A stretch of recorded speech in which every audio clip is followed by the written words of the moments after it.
binding global law, we're being one of the just also rans in that. America, who's one of the greatest powers in the world, have been subjected to a second or third class setup. It has to do with the Small Arms Treaty and such, that they want all of our determinations, all of our energy, our output, our liberties to be determined by some small country in another area of the world. This firmly binding global law, enforceable through the International Criminal Court and or the dispute resolution features of the Convention on the Law of the Sea. That's the one that they're trying to get us with. That's where, and I'll be good, Secretary of State Hillary Clinton and all of those people are firmly behind the Treaty of the Sea. That's going to come and get you. So a couple of things, just, it's local, it's here, it's in most every town. What Kip said, talk to people is the way to deal with it, the way to find out about it. You're going to find so many folks that maybe heard about it but didn't feel comfortable asking a question on it. I remember Robin is the one that got me a number of years ago. She said, I just saw this video on YouTube about Agenda 21. You have to watch it. A dozen times she had asked me about that. Finally, unrelenting with her, I watched it. If you know Robin, you understand that. What did I watch? About a minute or 2 minutes of it, and I will tell you, I was flat out petrified. I shut it off, and I wasn't going to watch it anymore. Robin was all over me for a couple of months, because I kept saying, I haven't got time to do this. I don't want to watch it. It was so frightening about the population control. It's all over the websites. If you can get people to listen to this for a little bit, to watch this stuff on there, it will scare the living hell out of them, and hopefully get to where next time we do this, we need twice the size of the room. It's the only thing that's going to happen. I was talking the other night with my insurance agent, and I mentioned 3 of the scariest words in this country. John Birch Society. Everybody gets frightened about that. He's a man about my age, and he said, JBL, is that still around? I said, yeah, absolutely. He says, I remember when I was younger, there were so many things that I had read that they put out, and it was odd because they were the only source of information, and not knowing that we are still around. And people don't want to say the words out loud. Scream them out loud. Without that, you would be home maybe watching cartoons with your kids. Where else would you get this wealth of information and people who are fighting the fight for us on that? Get your neighbors out. Host something in your house. I can be available, Kip can be available, maybe Hal can. I know Mary's slightly active with this stuff. She's another royal pain in the butt. If she gets into something which is like this and you speak with her, you can't refuse it. You can't. You have to get involved. So do that. You don't have to be an expert. You don't have to be a speaker. You have to care about the future of the world and the future of our country. That's why you're here. That's what it's about. Who else has what going on? I'm done. I'll get out of your face.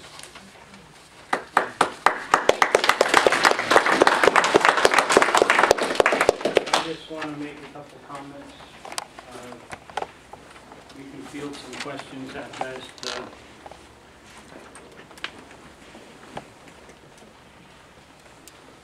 I think it's very important, and we'll take some questions when I'm done here. It's very important to keep up the momentum of what we're doing. So I just checked with the front desk, and they said that if we were to schedule a follow-up meeting similar to this, where we come back and discuss what we've accomplished, and I'm thinking maybe in January, and I said, well, I'd like to do in January, what if there's bad weather? They said, well, you can get a rain check. So if we put a deposit down on a room for January and do this again, and if there's bad weather, we'll just take the rain check. We won't take a loss. But I think it's important, everybody's wanting to get active and do things. If we come back in about a month and a half or so and share our experiences and see what worked and what didn't work, would everybody here, would you consider coming out in January for a follow-up session? Yeah, I would. Okay, because I can try to book the room. Hal, is your schedule, could you check for January? Yeah, late January would be best. Yeah. Late January? Yeah, that, you know, plus you're starting to get a little psychological effect, a little bit more daylight, so. All right, I'll book something before the end of the day here. I gotta check, I'll book the room. And Hal, if anybody wants to join online, can you show them how to do that? I'm not getting a hookup on my computer. Oh, okay, here. yeah. So, all right, I'm gonna turn it back to Hal. I think if we show a commitment to what we're doing, and Hal and John are showing a lot of good things we can do to be active. So let's be active and then come back and share our good experiences with everybody. Okay, Hal, thank you all. Yeah, by the way, if, like I say, I'd like to do more of these presentations, and I've done, I think, 6 in Connecticut, and that's just, I think, just a drop in the bucket. And I'm only, you know, an hour and a half, 2 hours away, so maybe we can do something, you know, Waterbury, maybe something in Middletown, maybe something in Hartford. So we just, bring me down here, keep me busy. In fact, if we get back here on a Saturday, we do this on like last Saturday in January, I'd come down maybe Wednesday, we do a couple of these presentations before this meeting, so I can really redeem my time down here as much as possible. So can I ask, Mary, do you have anything to share? I did. Oh, why don't you come on up then? Do you have time for me to just say something? Yeah, why don't you come on up and introduce yourself, that way there would be a little easier. Yeah. Thank you. Just some things I'd written down, some ideas. I had heard, I'm from Pomfret, Connecticut, northeast Connecticut in the woods there. And I work in Hartford, so I don't really spend a lot of time in my community, busy with this kind of stuff. But I'd heard this woman who's a redevelopment coordinator for the town of Putnam, which is a little city, a little mill town just northeast of me. And she was talking about redeveloping a mill, one of the mills in Putnam, into housing. And right away that sent off some red flags for me, Agenda 21, stack 'em and pack 'em housing. So I didn't really do anything about it for a while, but then I got a whole bunch of these brochures together and put them in the trunk of my car with in a basket. And I thought, I'm going to visit her and see if she's there. Well, she was. So I said, do you know anything about this? She was just, she and myself in her room. And she looked and she said, no. I said, no, Agenda 21, you've never heard of it, no. So I get into it a little bit. She said, oh yes, and I know her husband's Republican. She's Democrat. And she chuckled after a while and she said, oh yeah, my husband tells me about that. And she laughed. I said, it's not funny. So she said, I'll put this aside and this and that. I said, please don't just put it aside. I want you to read it and then know about it, learn about it. If you have any questions, call me. And I expect you to get back on the radio and then talk to the community about what you've learned. Because this is part of Agenda 21, I'm telling you. You know, it gives you a flat. You have no garden space, no anything. It's because of buying up all the land for open space. So I said, can I see the contract? Because I'd be interested to see if it has any ties to Agenda 21. So after a while she said, why don't you go back to your own town and look for stuff? So I knew I was getting to her. So I think what I need is an FOI. So I didn't know if anybody had information on that, how I could actually access it, what the FOI should read so that actually I can actually present it to her to look at that. And if somebody would want to come with me that kind of would know what to look for as well, that would be good. I said I'd be willing to pay for any of the pages out of it, you know, because she said you'd have to pay for the whole thing. I said, no, I know there's certain pages I could pay for just a few. So I'm kind of interested in pursuing that. I'd like to get Rosa Quar here, who could speak, as well as Hal Shurtleff. She's from California. She's the one who Hal spoke about. She's phenomenal in terms of, if you've seen her on YouTube videos, she just grabs you. And she knows so much about what she's seen firsthand with her job in California. So I did contact her via email, and as of a month and a half ago or so, she was available this coming June or this coming September. She may be in Nantucket, so they could be done in concert with that, because we have some friends out there that want to bring out to Nantucket. Okay. So it'd be great to get a huge group of people to see her. And Do you have her fee? What is it? Okay. $750 for the presentation itself, and then she requires just transportation costs, you know, her flight from California, and a hotel. So I thought $1,500 would get her here, you know, that'd be great. So, that would be great to work on. Ag commissions, I know they're going up all over northeastern Connecticut. I don't know about anywhere else in Connecticut. I tried to stop it in my town, and the farmers just didn't didn't understand it. They had never heard of this. This is all new to them. And I said, why would you trust the government coming in here under a grant money to help you get brochures to promote your product, you know? You guys can do this here, so we can do this, you know? Why is this lady here from the government? She's from the government. She looks nice, she's wonderful. She's from the government. Once you get the government in your town, you know, they wanted to know information about how you farm, what kind of equipment do you have, what do you produce, how much, how many acres. That's scary. Do you guys see this? They want your information. You mean the federal government, you're saying? It was through the local ag center in our area, which is through Yukon, through the state, and eventually through Federal USDA. government, Yeah. Excuse me, I can speak positively for what you just said. Dave here, a friend of mine, I both small-time farmers, and Can't hear you, can you speak up? Oh, just stand up, Jeff, just I can admit and say positively what you're saying is quite accurate. I'm a small-time farmer. It's more of a hobby sort of thing, but I have roots to the soil.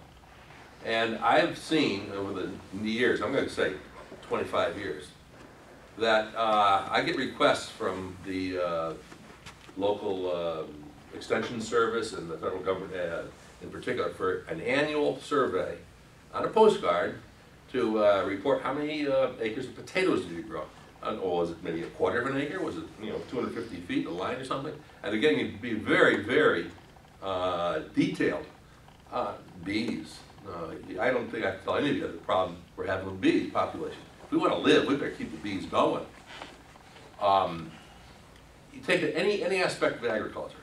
They're so, excuse my French, but they got something they want to start reaming it right up your butt to see what's up there too. It's not a pleasant situation whatsoever. And it has gone from the point of a simple postcard to you to now getting harassed by a phone call to follow up. And I'll go on record right now. I don't think it's any of the damn business. And I just told them, I'm sorry, I'm 65 years old now, and I've kind of backed off on all those activities I used to do. But you know what? That's one of the biggest lies, because I'm getting more and more interested in doing it. But damned if I'm going to tell them. Yeah, right on. And I'll go back. We all get smart when we get older, okay? I was dumb as could be when I was younger. And I always wanted to be a farmer. I didn't go into, I became a school teacher, you know. But I tell you, public school, high school, I'm a shop teacher. But I can see what's going on even in our schools. And the crap they try to push down the kids. Like that magazine you just showed to Hal about kids. I see the dumbing down process every day. I just lost my train of thought. Where's it trying to go?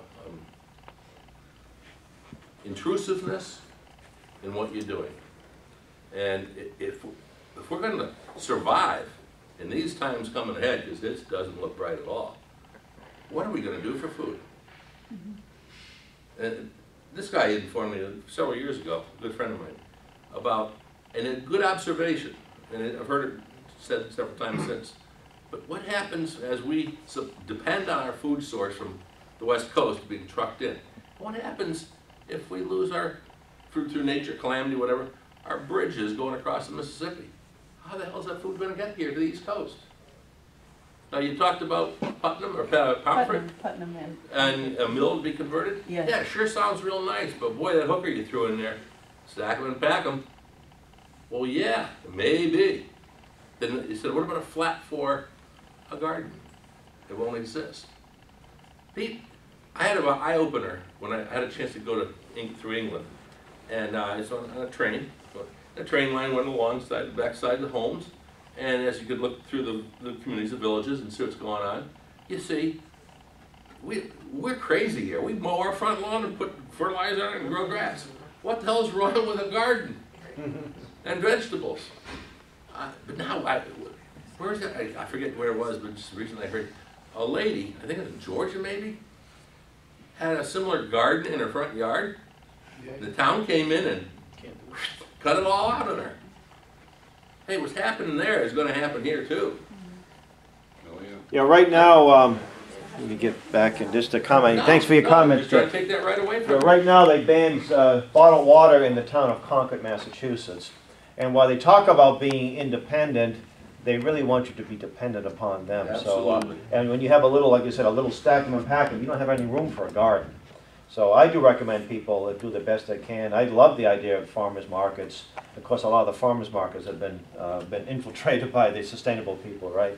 So to get off the grid if you can, these kinds of things. But as we do this, you know, we still got to fight this thing. And so basically, you're recommending don't fill out these government forms. Absolutely. Bottom line, there's a lady that I met in Spencer, Massachusetts, that owned 20 acres, and she got this comprehensive. What they're doing is they're doing audits of not just your energy, but what you have. How many ducks, how many chickens, stream, what you're growing, what kind of trees you have. She refused to do it. It's supposed to be optional. It was through Boston University. And I actually got she sent it to me. I put it up on my script page. And so this is happening all over the country. Yeah, well, this is what I'm talking about, is USDA. Right? And it sounds like it's all voluntary and all that. Oh, Sounds yeah. all nice. So well, thanks for your comments, Jeff. Al? Yeah. Couple things. One, if you think you're going to be able to not keep giving away these reports when you're called upon, think again. Go back a couple of years, go to the Food Modernization Safety Act. Read what's in there. That's exactly what's in there. It's also, there's a lot of criteria that's come off of that at the local level to stifle growing in your own backyard, what you can grow. And the guise was, it was to protect you. Because if you get sick from something you grew, how can we notify you? and that sort of thing. And where it's even gotten even worse than that is go out to the Midwest, where people are getting fined for catching their own water to use in their gardens. So we've lost the hurdle on that because nobody talked about the Food Modernization Safety Act a couple of years ago.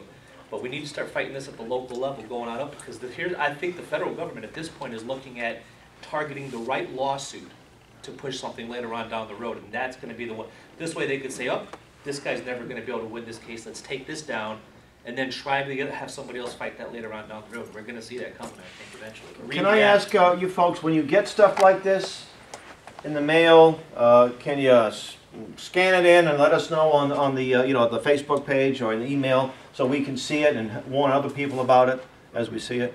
Yeah. Yes, sir. Well, to me, I think I applaud getting more and more people knowledgeable about it. Talk to people about it all the time, but you're going to have the masses define the government to make this work. Because the reality is we live in a semi-fascist state already. We just went through a fraud election. We have voting machines that are an absolute fraud. As far as I'm concerned, Obama's not my president. He's a fraud. And the election was a fraud. Right. Top to bottom. But we're not. I didn't vote because of that. But what we're trying to say, what we suggested, that we can fight this, and the best way to fight it in Connecticut, we can't do anything about the election results. But you're going to have mass rebellion. We don't need mass rebellion. We need some individuals that have leadership in their communities to beat this. You don't want massive. You're going to have a riot, and we don't want anarchy. I'm not riots. I'm saying people not filling out forms, not obeying illegal laws. That's right. Civil disobedience. Civil disobedience. Well, I think we look at concrete things we can do here. I don't fill out my census form. I give them I give them what the Constitution requires. How many people? That's it. That's fine. And when they come to me and say, you're refusing to comply, and I said to them, you refuse to obey the Constitution.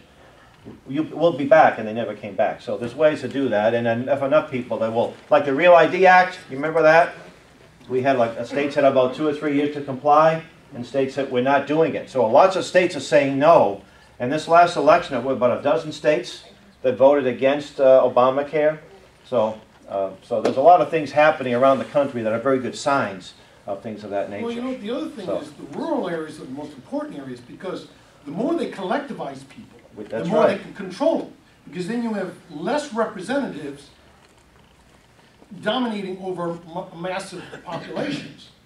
Because if you live in a city like New Britain, the whole common council and the mayor are a joke. That's right. Most of your big cities are that way. I mean, I live in Boston.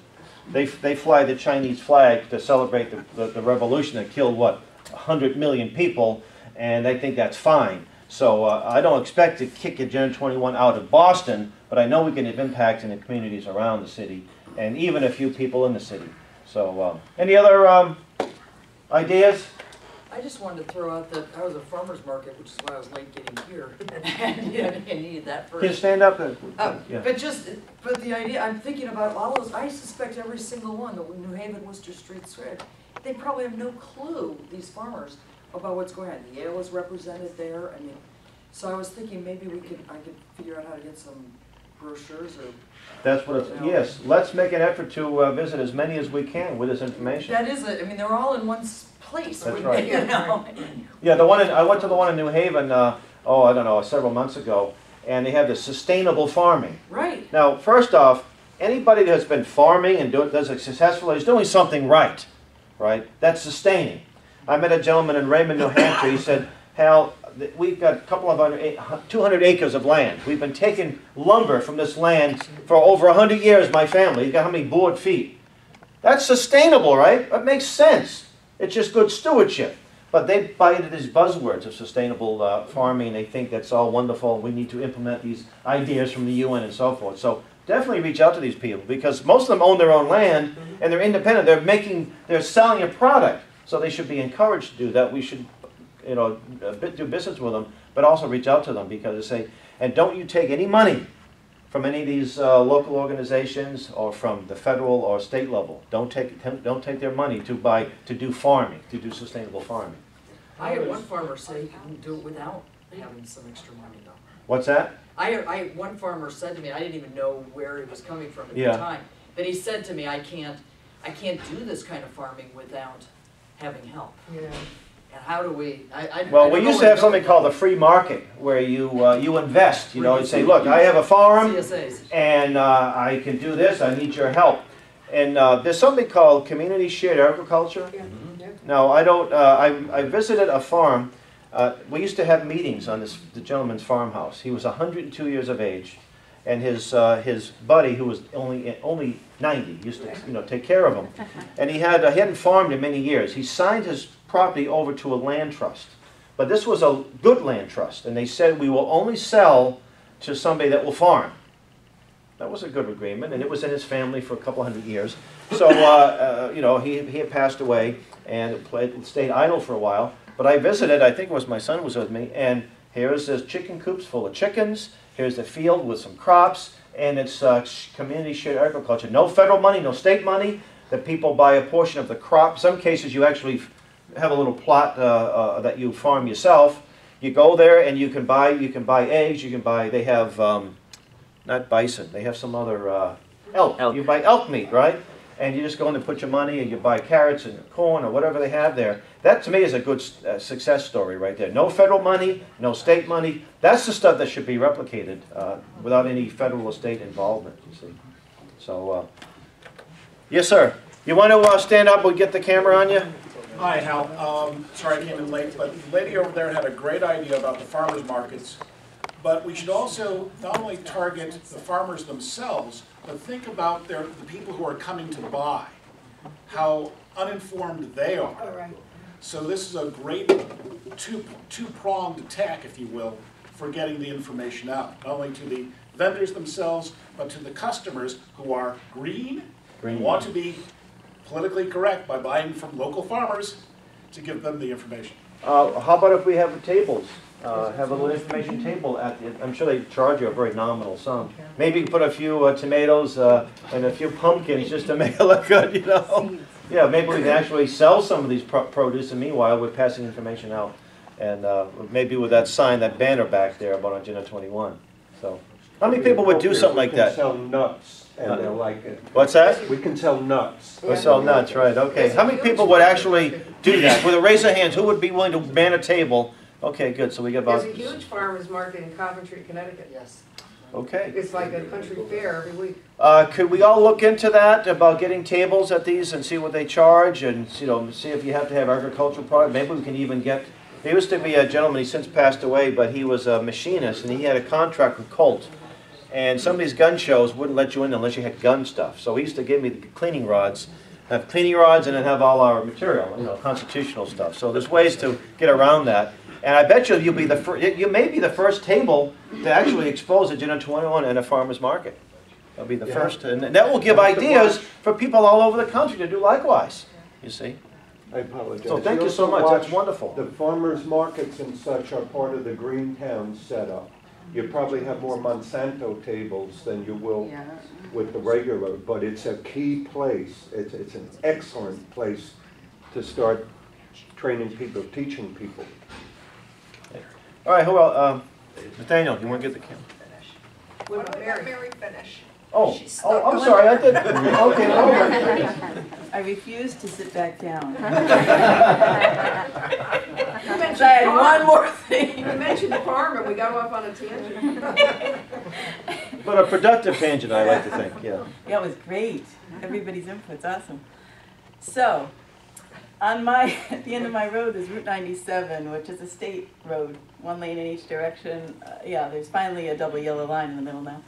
But in the past 2 months, there's these signs that go up. It's the metal post, and it's every 1/8 of a mile on the road all the way down.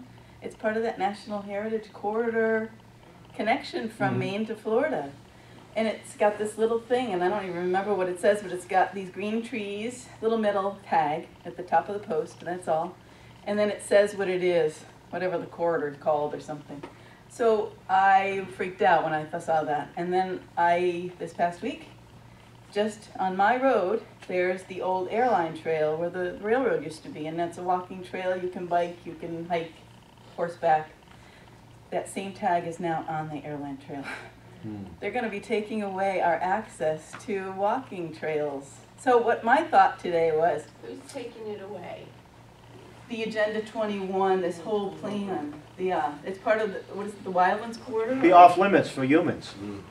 A lot of people buy into these things because, oh, I'll have my snowmobile on a nice old, what used to be a rail bed, and they'll say, oh, by the way, no snowmobiles. You see, or no, off-the-road vehicles. How you can use the tracts of land. And eventually, right, you guys, it'll be off limits to humans. It's only, I know it sounds so odd, but once you look into this and you read it. So what I thought was if we could get some of us there and take a picture with maybe a no UN sign, Agenda 21, and then put it in the local newspaper with an article about you in it. I thought that it might be effective, so That's excellent, I yeah, thought. good idea. So if anybody wants to join me. Thank you, Mary. Yes, sir. I'd like to give out a few websites. One of them is rents, rense.com. They had sections under there where they had a lot of articles on Agenda 21. Another one is Republic Broadcasting Network. I think that's .org, probably .org or .com. Yes, it is. Yeah. Where is it again, Republic? There's another one, Radio Liberty. I think that's a .org. Very good. And that's a Dr. Stanley Monteith, one of the best DVDs I ever saw concerning the subject of population elimination was the one that he put together. He also did a book on it. Everything that my friend Jeff here has told you, this is what I'm seeing. And I'd say the past couple of years I heard, gonna have to get permission to go cut down a tree. I'm on about 12 3/4 acres. And the latest one is that they're going to come around, somebody from the town, and come on your property and start recording what machines you've got, what stuff, for the purposes of taxation. On this little postage stamp piece that I'm on, the taxes are approximately $10,000 a year. That's not sustainable for somebody like myself.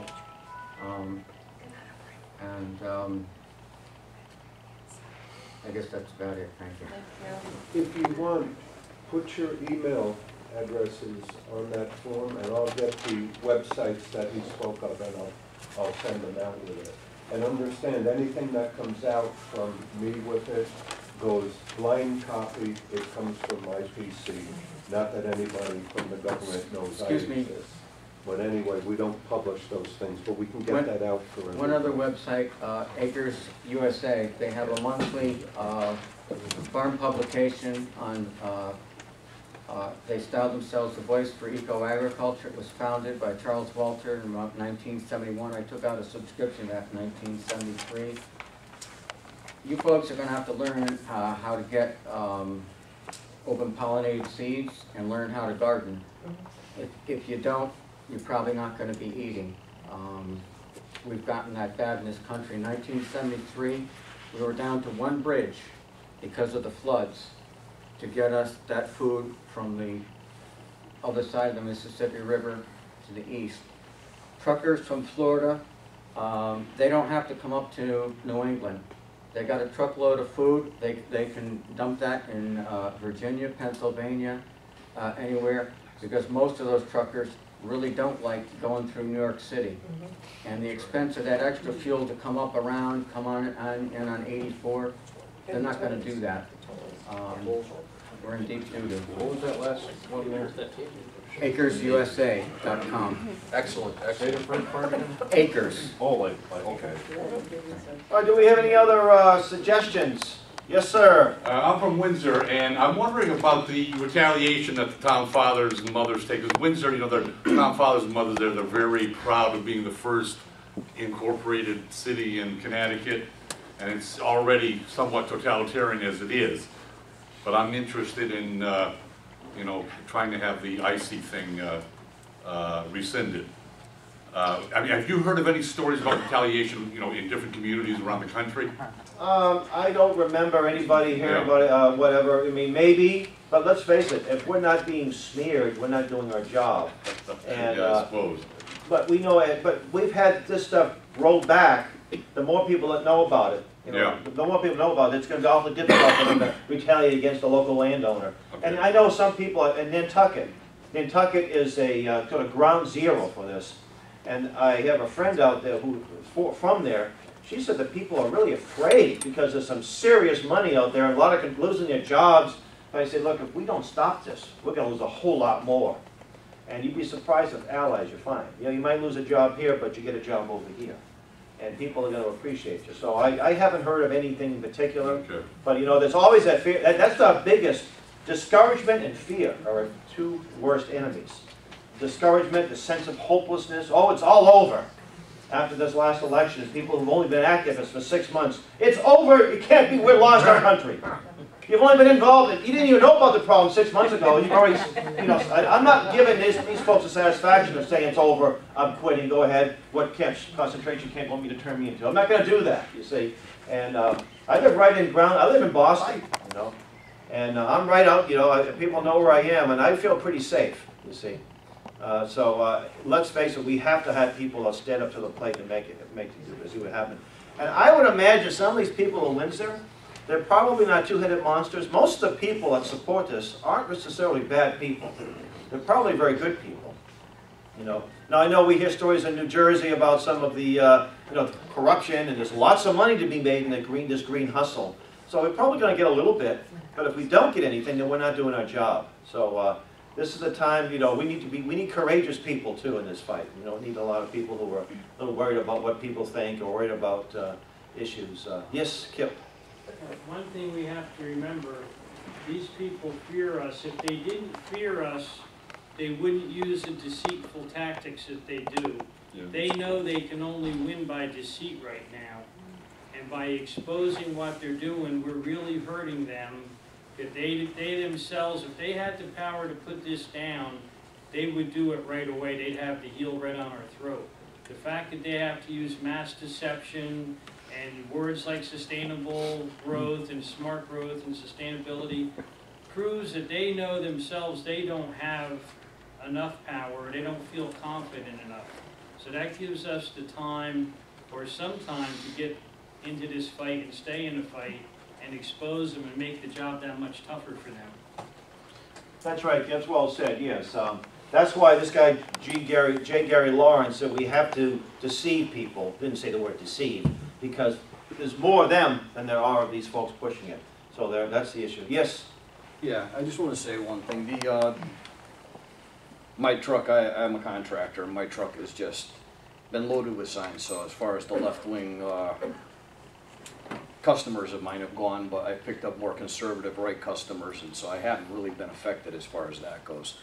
One thing I have been doing is I picked up a couple books that I think are very important that I read, Shadows of Power and United Nations Exposed. And to tell people about them, to get them to read them is difficult. So what I did is I bought 10 books and I hand them out. I tell people to read them at your own leisure. When you get done reading them, sign the inside. cover if you enjoy it. Give it back to me, and I've had some books come back now that have been read 4 times. Some of the books that have been read, people talking about them have spawned people to buy, friends of theirs to buy 3 books. And then we noticed going to a couple of our churches, the churches can't endorse, but the churches, we go to a church that has 700 in the congregation. The churches are talking to their people about politics now, which is huge. And I think to get like a group like this, talking to the pastor, get this to be brought in front of the church, you could probably get it in front of 500, 700 people at a time. Yeah, I was down in Altoona, Pennsylvania, a lady on Facebook that I met on, and we spoke at the local church. The church didn't sponsor the event, but they had a meeting room, but the pastor's wife was there. Right. So now we have a nice church down there that is much more informed. And we have to point out, this is a spiritual issue too. Guys like Maurice Strong, he's a disciple of, he's a New Ager. And they don't like traditional Christianity. They look at us as a big threat, people who are Christians. Absolutely. And the United Nations has a meditation room.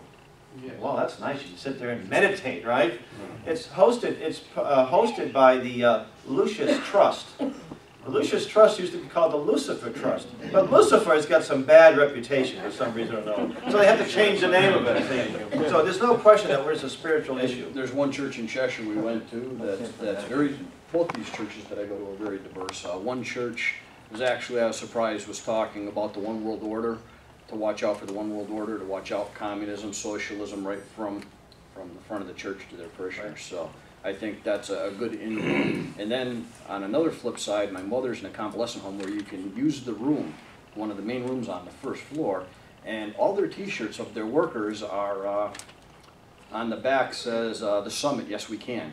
So I think, I mean, we can get that room probably to bring you in and do it. Well, let's do it. That's what I'm saying. Make sure you get my card. Yeah. Make sure you get my business. Actually, I have one of the head. Well, here's the thing. One of the head nurses that's on the second floor. My father has Shadows of Power, and she borrowed my father's book, so she read that book. That's great. That's excellent. Well, thank you so much. I think it's planting seeds. Yeah, and that's what this material is. It may look nice on a coffee table, but that's not the purpose of it. We need to get it out. People will say, I already have one. I say, I know you have one. Oh, here's another one to get it to somebody else. And you never know, like that little reprint I mentioned, that one reprint opened up more doors for us. So this is the kind of things we need to do. And it's really low, some of it's low level. Obviously manning a table at a farmer's market or at a gun show, that's a little bit more. But simply sending something out on cyberspace, it's pretty low level stuff. We do that every day. We took 20 minutes a day to find out new people, a new town. We may represent maybe 20 towns here in Connecticut, but you've got, what, 100, 200 towns. So we just keep on multiplying. Okay, I want to adopt 5 towns around me, Middletown, maybe